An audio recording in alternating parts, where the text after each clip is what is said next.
Okay, back again. We're now on to 9.4, resolution. Okay, so in English, resolution means to solve a problem. It's sort of a bit vaguer than that in physics, but it just means to separate things out. If you're looking at a tree in the distance, you can't see the separate leaves. If you're looking at a star in the sky, often it's actually a double star, but your eyes can't see it as two. It just looks like one. When there's a car coming towards you on the road, when it's a fair way away, it looks like just one headlight, and then as it gets closer you can see that there's two. So resolution is being able to see the finer detail of something, and more specifically to be able to separate two things. I think we mentioned last lesson about separating two colours, if the light was made up of two different things, and that still comes into this bit as well. So, in particular, how our eyes can separate the detail into things, so particularly two headlights coming towards us. How far away are they before we can see that they are two separate ones?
Okay, so resolution means being able to see separate objects clearly, i.e. to be able to see them as being separate, the two separate lights, the two separate stars, the two different leaves on the tree in the distance.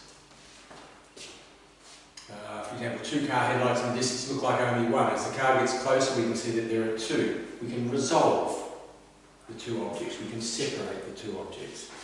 Being able to resolve comes down to our eyes. Light from each of the sources comes through our pupil. So in our eyes we have our coloured pupil, and then the hole in the middle, our coloured iris, and then the hole in the middle is the pupil. So in bright light the pupil contracts. Well, it's actually the iris that expands to leave a little gap in the middle. And in dark light, the iris gets smaller to make the pupil bigger so that it lets more light in. And so if you've been feeling around in a dark room, your pupils are really big, and then you go outside in the bright sunlight and it hurts because there's too much light coming in and it takes your brain a little bit of time to adjust that. It's a reflex response. You know, it happens automatically, just like breathing, just like your heart beating. You know, you don't say, "Oh, I need to close the curtains." It just happens. Right? So light comes in through a pupil and is diffracted. Okay.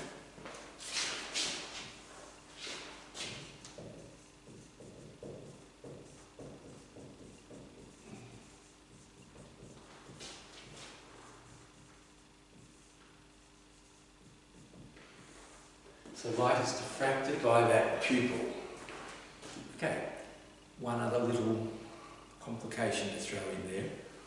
We already know that for a single slit diffraction, theta is equal to lambda on b. That's for a rectangular aperture. Our eyes, sometimes people say we've got square eyes because we watch too much TV or too much computer time. But, you know, it's a circular aperture. And a circular aperture behaves a little bit differently from a square or rectangular aperture. And so, you know, you still get exactly the same pattern, but instead of theta equaling lambda on b, theta equals 1.22 lambda on b. So, when you are using a circular aperture, you need to use the 1.22. When you're using a rectangular aperture, an aperture means an opening, a gap. So the opening in a camera, we call it an aperture, and it's a circular one, although as I look at this one it looks quite square. But generally you've got a circular aperture, certainly in your eyes you have a circular aperture. So the light comes through there, is diffracted, and we get that familiar pattern on the retina at the back of our eye.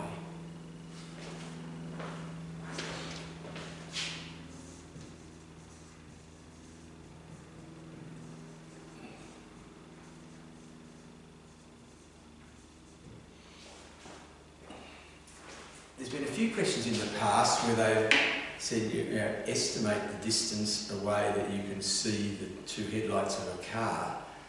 And from that you have to estimate the size of a pupil, right? The diameter of the pupil, not the radius, the diameter of the pupil. And, you know, it's not necessarily straightforward, and, you know, so clearly it changes. In dark light, it might be a few millimetres. In bright light, it might only be 1 millimetre. But, you know, probably, you know, 2 to 4 millimetres is a reasonable estimate.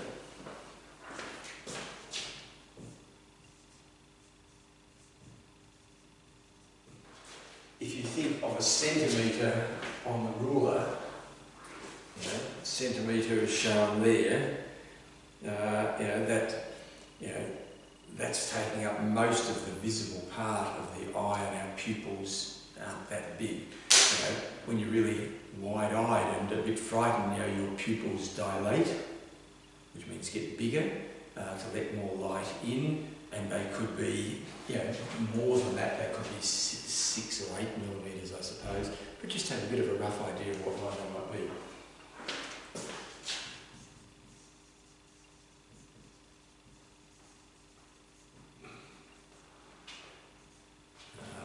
I'm going to spell that clearly. Aperture. And it just means opening.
so here's the theta equals lambda on B for a rectangular aperture. Exactly the same pattern here, just a little bit spread out, more spread out. Yeah. A circular aperture doesn't have that same width the whole way. I don't know where the 1.22 comes from, and you don't need to know, but clearly it's not going to be as good as that same separation the whole way. Here, we're talking about B as the total width here, and B as the total width here. Well, it's only that total width there, so in most cases it's a bit narrower than that, isn't it? So exactly the same pattern, exactly the same shape. You need to be able to draw those patterns, accurately. All right? And by putting the marks on the axis, practice them. Rayleigh criterion. A criterion is sort of like a rule or a limit. If the two diffraction patterns, so we're looking at the two headlights in the distance, they're coming in through my eyes and then both making patterns on my retina. If they are so far away, then the angle is going to be very small, and then as they go through and onto my retina, those two patterns are overlapping. The overall rule wouldn't even see a dip in it, and so, not resolved. I can't separate them. If it looks like this, with the two patterns, well separated, then we can easily see that. Of course it's two. Can't you see that? So, it's obviously two. The Rayleigh criterion is an important one. It tells us that for two objects to be just resolved, then the maximum of the second pattern must line up with the first minimum of the first pattern. Every chance they're going to ask you to draw this pattern, right? So the maximum of the second one must line up with the first minimum of the first pattern. I think that's right. Yep.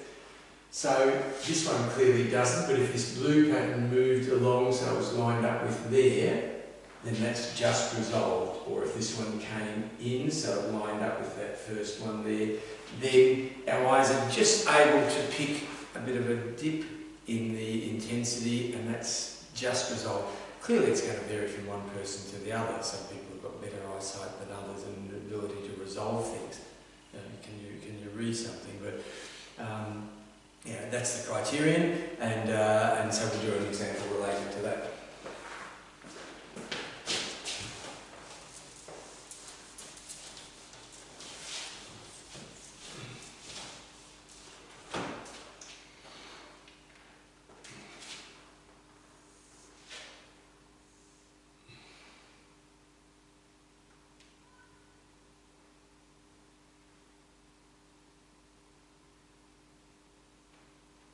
So I'm really just taking my time, and I haven't ruled that, but I'm trying to make it fairly accurate.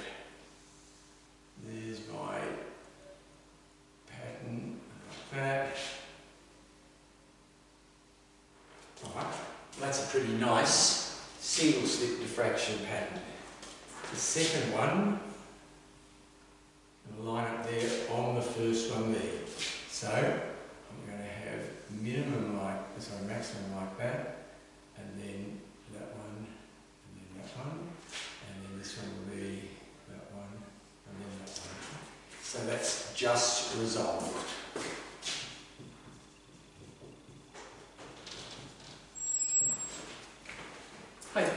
So that's just resolved, and that becomes a really important criterion for, they'll always ask questions about that. If you want to poke around with it, Brian, and see if that's worked. I haven't downloaded this again, doesn't matter if you're on the camera. Yeah, that's all right. Brian's just trying to upload this for us, so there's nothing hidden in there, so you go to whatever you want there. If you want, you can take it away so you're not staring at the camera. So see how I haven't gone any further with that because it was a long lesson that I thought. Okay, so that's just resolved according to the Rayleigh criterion. So let's do an example.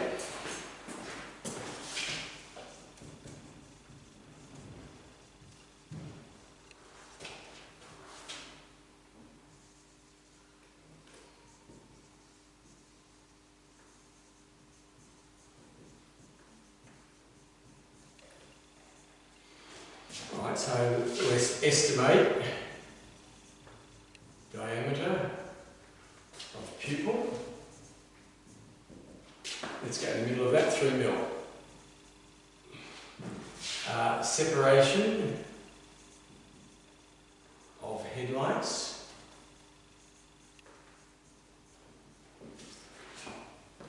Separation of the headlights in a car. 1 metre apart. I think they're further than 1 metre.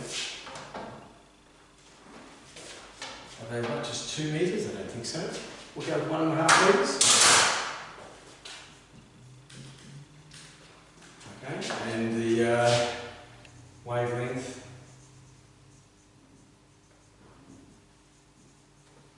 Wavelength of light, let's go in the middle of the spectrum, so 550 nanometres.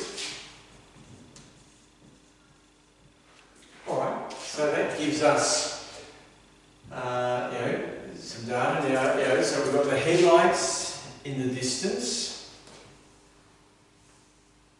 So the distance is D, the separation is 1.5. So the angle theta, arc equals r theta, is 1.5 over D. Right?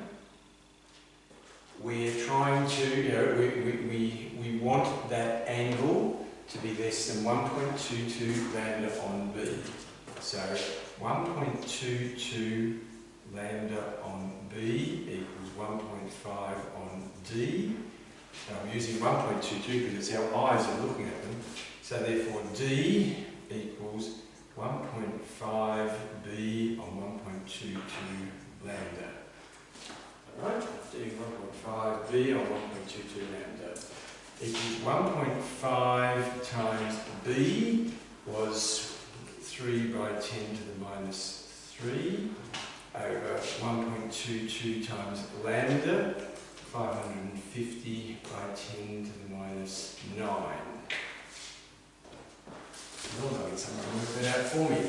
Brian, usually. He's busy trying to upload these videos. So, I've got 4.5 over 1.22, that's about 3.5 over 5.5, that's about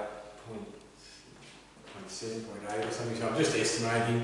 So that's 0.8, let's check that again. 3 times 1.5 is 4.5 over 1.22 is about 3.5. 3.5 times 5.5. That's 5.5 by 10 to the minus 7. So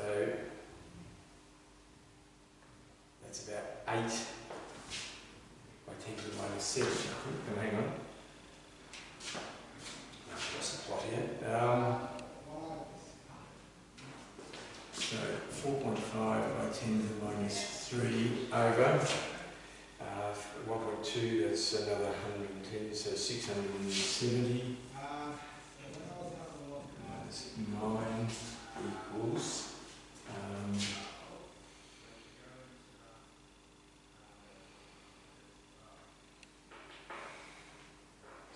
6.7 by 10 to the minus 7 is about 0.8 by 10 to the 4, or 8 by 10 to the 3, or about 8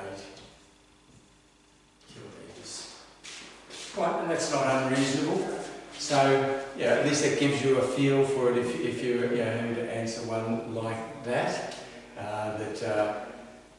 You've got, I mean, it would only happen on a long road, so normally when you come around a corner and a car's 1 or 2 kilometres away, you can see, quite clearly that there are 2 headlights, but 8 kilometres away. And again, depending on the diameter of the pupil, depending on the separation of the lights, it might be more than that. So, I don't know how to pause this, Brian, so that's why I'm not just stopping now.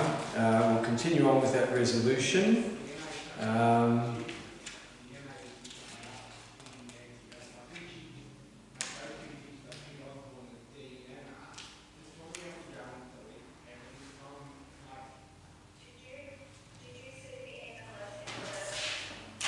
So we mentioned that we can use a diffraction grating to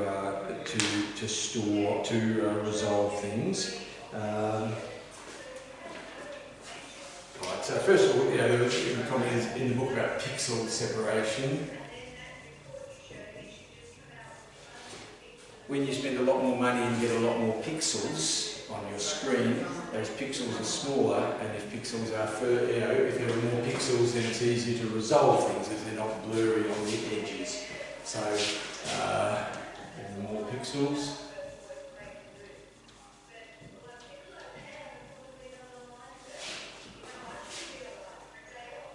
Pixels in the screen.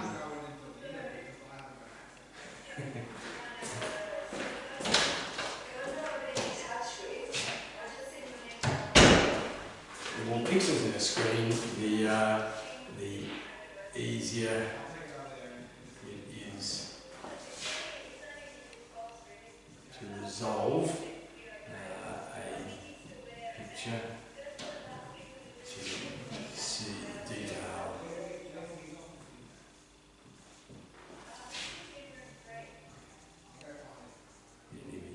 Okay. Okay, and finally, a bit on using a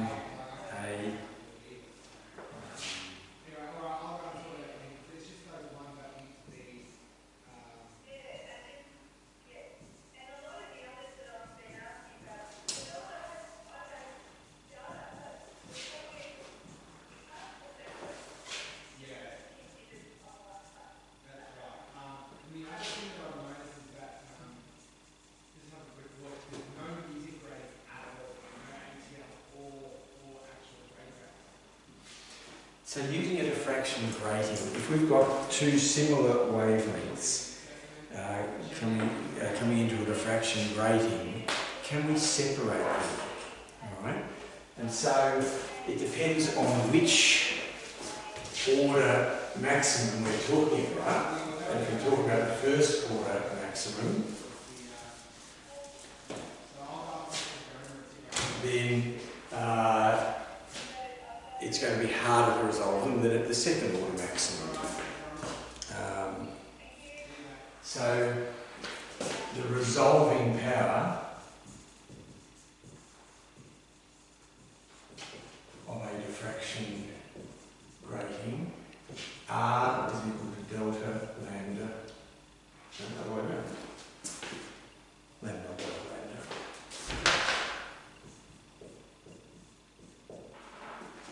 So the resolving power, so if you've got two wavelengths that are close together, e.g.,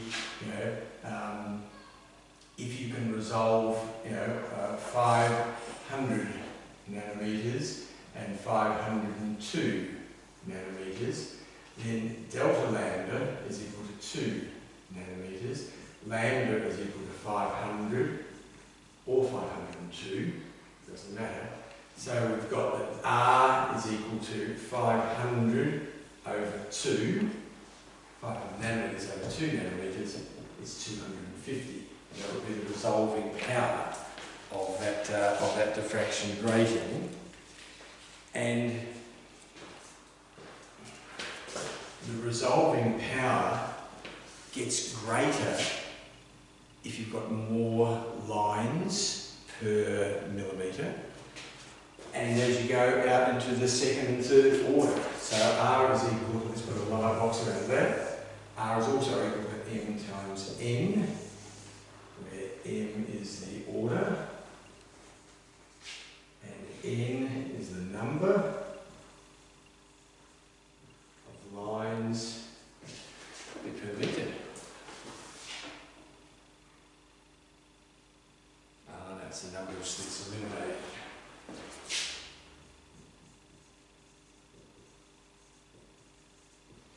So, you might have, a diffraction grating with, the one we used earlier was 600 lines per millimetre, and if the beam you've got, you're illuminating, a millimetre of that, that would be 600 lines. So, N is the number of lines illuminated. Okay? Well, I think that finishes off that one. That's a shorter one than the one before, resolution of diffraction gratings. We've still got 9.5 to go on Doppler effect. That's a fun one as well, so we'll worry about that in a sec.